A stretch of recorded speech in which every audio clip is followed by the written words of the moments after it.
Pretty much, I got cheated on. So some backstory. This guy is like a really big liar. Like I should have took it as a red flag, like a huge red flag, whenever he was lying to his friends. He's in a frat. I'm not gonna say which one, but he literally lied to them, told them that he was in school when he wasn't even in school. He also would ask his friends for money, for gas money, and like say like that he was stranded or something, but like none of that shit was true. He would literally use his money on alcohol, always tell his parents, I mean his friends, that's not normal, but like his parents, telling his parents that, I feel like that's normal as a college kid. And yeah, he would just lie about really stupid shit. So a week before I found out, or like even a couple days before, I started having dreams about like him cheating on me, and they were like very explicit dreams. Like they were making me really sad because like I don't know, it was just crazy what I saw. And before I've had like a relationship where this has happened, and it ended up being true. So like trust your dreams, guys. Like that shit's real. It's trying to tell you something. So of course I'm looking through the phone, and I go through these messages, and it's like him texting like, when do you want to hook up? And like it was just really weird. Like he never talks to me like that. So, and I just feel like people who talk like that is weird. Like, when do you want to meet up to hook up? Like, who the fuck says that? Which is when he told me that he was cheating on me throughout the whole relationship with multiple men. And yeah, that's the story of how I found out that my ex likes to suck. Why are you gay? What a twist. I guess dreams do come true. Besides the gay part, him stealing from his friends, lying to his parents, skipping school, and an alcoholic raised no red flags. What more does he need to do for you to get the hint that he's not a good guy? Does he need to do an armed robbery or home invasion? Anyway, he seems like he's going places, mainly prison. Hopefully you get many visitation hours together.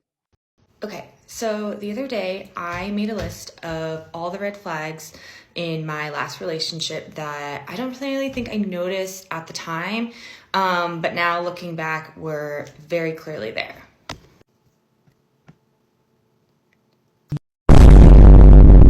There's one that I think about all the time. So my ex and I started dating at the end of March, and I had plans to run the Chicago Marathon in October, which would have put it at 7 months into our relationship. And I kept asking him if he would come and support me in Chicago at the marathon, and he kept coming up with excuses for why he couldn't be there. And he refused to come to my first marathon, which is my biggest accomplishment to date. So ladies, if your boyfriend is not at the finish line of your first marathon, then he's not the one. Blonde girl problems.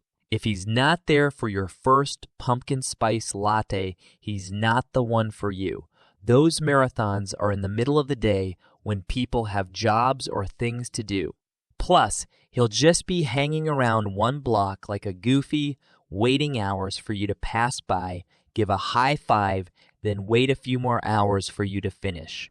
Nah, you can take those bags under your eyes and find another simp. For those who don't know, I went out with one of my old coworkers and found a lot of stuff out yesterday from one of his exes, who I didn't even know was dating him. She fills me in on how he flirts with all the hostesses very frequently. They also Snapchat him very frequently. Keep in mind he's 22 and they're like 16, 17-ish.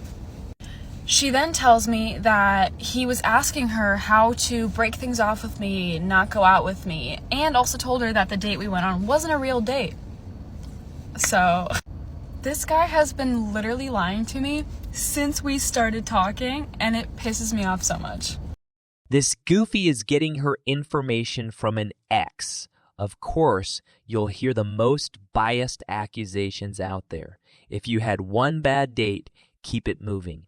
Why do you have to drag this man through the mud? Any other allegations you want to throw out? You already said he's a pedo. Anything else?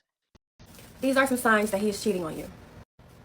Sign number one is intuition. Like If you have that gut feeling like something is right, 9 times out of 10, something isn't right. Believe your gut, trust and believe me. Your gut never lies. Number 2 is if he starts just being mean for no reason, like you ain't did nothing to him. He just irritated, being a little girl, just being rude. He mad at every little thing, and you like, what is wrong with you? Why is you so angry with me? He's mad. He's mad because you're in the middle of him wanting to do what he wants to do. He's mad because he wants to be with somebody else, but he's sitting here with you.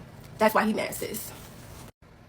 Sign number 3 is him picking and starting arguments with you. That kind of goes in with rule number 2, but I will give y'all an example. So an example would be like he finds something old to be mad about. Like he needs something to pick with you so you can be mad and he can leave and do whatever he wants to do. And the reason why he starts an argument or something like that is to give him an excuse to go cheat. It's to give him an excuse to not feel bad for cheating. Like that's what they do. They would literally start with you or just pick something to be mad about so they won't feel bad when they go out and talk to somebody else. That's all it is.